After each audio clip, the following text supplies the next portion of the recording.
উনিশ দশকের জনপ্রিয় চিত্রনায়ক ইলিয়াস কাঞ্চন।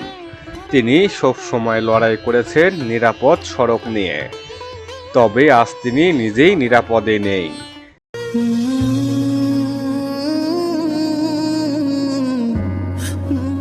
তিনি আছেন জীবনের শেষ মুহূর্তে।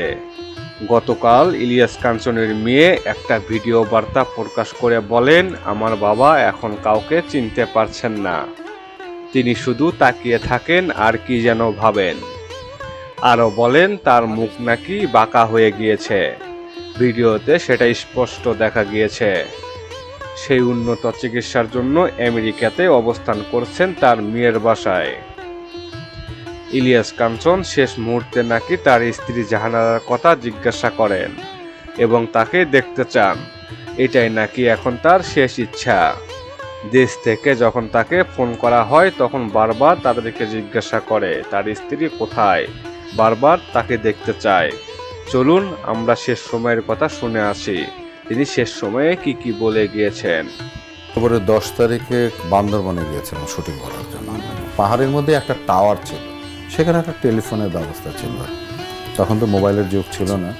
তো আমাকে একজন এসে বলল যে ভাই আপনার একটা ফোন। আমি খুব অবাক হয়ে গেলাম যে এখানে আমাকে ফোন করলো কে। এবং আমরা তো চলচ্চিত্রের মধ্যে অনেক সময় দেখাই যে আঁচ করা যায়, বুকের মধ্যে খোঁচা লাগে, এরকম ঠিক এরকম একটা খোঁচা লাগলো আর কি, যে কী ব্যাপার। তো তখন আমার মনে হলো যে গত শুটিংয়ে যখন আসছিলাম তখন আর্মিরা অনেক দাওয়াত করে করেছিল, তো তাদেরকেও হয়তো ফোন করতে পারে জানি আসছে এটা জেনে। এটা মানে এরকম একটা সান্ত্বনা নিয়ে গেলাম ফোন ধরতে আর কি। ফোন যখন ধরলাম তখন আমি যে হোটেলে ছিলাম সেই হোটেল থেকে বললো যে স্যার মানে চিন্তা করেন না, মানে আপনার ফ্যামিলি আসার কথা ছিল, তো তারা রাস্তায় একটু অ্যাক্সিডেন্ট হয়েছে, আপনি শুটিংটা বন্ধ করে দিয়ে চলে আসেন আর কি। তো সেইটা শোনার পর মানে আসলে সত্যি কথা বলতে যে মানে আমার শরীর টরীর মানে যেটা আমি কোনোদিন এরকম অ্যাক্টিং করতে পারবো কিনা আমি জানি না, কারণ বাস্তব জিনিস এক আর অ্যাক্টিং করা আরেকজন। আমার পুরো বোধহয় চেহারাটা সমস্ত কিছু চেঞ্জ হয়ে গেল। আমি যখন আসলাম ওখান থেকে তো সবাই দেখে কী ব্যাপার, কী হয়েছে আপনার। তা আমি জাস্ট শুধু বললাম যে শুটিংটা প্যাক আপ করেন, আমাকে চলে যেতে হবে, কারণ ওরা আসার কথা ছিল, গাড়ি রাস্তা অ্যাক্সিডেন্ট করছে। তো তারপর শুটিং প্যাক আপ করে আমি আসলাম, এসে আপনার রওনা দিলাম চিটাগাংয়ের উদ্দেশ্যে, কারণ শুনলাম যে তাকে নিয়ে যাওয়া হয়েছে চিটাগাংয়ে হাসপাতালে। তো রাস্তায় আমি গাড়িটা দেখেছি আর কি, যে জায়গাটা অ্যাক্সিডেন্ট হয়েছে রাস্তায় যাওয়ার পথে আমি গাড়িটা দেখে আমার আবার আরেকটা খোঁচা কিন্তু ভিতরে লাগলো। যে তারপরে আমি কিন্তু জানি না তখনও পর্যন্ত যে আমার স্ত্রী মারা গেছে, কিন্তু এর মধ্যে অনেকে জেনে গেছে, আমার সঙ্গে যারা আছে তারাও জানে যে মারা গেছে এটা। তো আমি মানে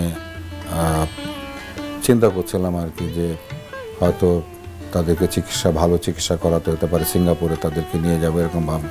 তো যখন হাসপাতালে গেলাম সেখানে যাওয়ার পর আমি দেখলাম আমার দুটো বাচ্চা খুব চেহারা মলিন, কেঁদে কেঁদে মানে হয়ে গেছে। তো ওকে আমি দেখছি না, আমি ওকে খুঁজতেছি। তো এটিএম ভাই ছিল ওই গাড়ির মধ্যে আর কি, অ্যাক্সিডেন্ট যে গাড়িটা হয়েছিল, কারণ উনিও যাচ্ছিলেন আর কি। তো এটিএম ভাইরে বললাম যে ও কোথায়, আমি ওর নাম বললাম, জাহানারা কোথায়। আমাকে বললো যে ধৈর্য ধারণ করতে হবে তোমাকে।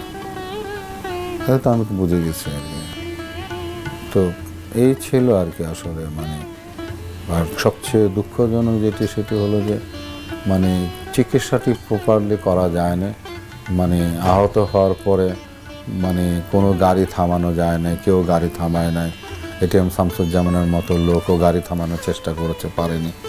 কোলে করে কখনো মানে নিয়ে গিয়ে তারপর একটা ভ্যান গাড়িতে উঠিয়েছে, ওখানে স্বাস্থ্য কমপ্লেক্স যে ছিল, যে জায়গাটা অ্যাক্সিডেন্ট, সেখানেও চিকিৎসা মানে কিছু করানোর চেষ্টা করেছে। অনেক পরে চিটাগাং থেকে অ্যাম্বুলেন্স এসে নিয়ে যাওয়ার পথেই কিন্তু মারা গেছে।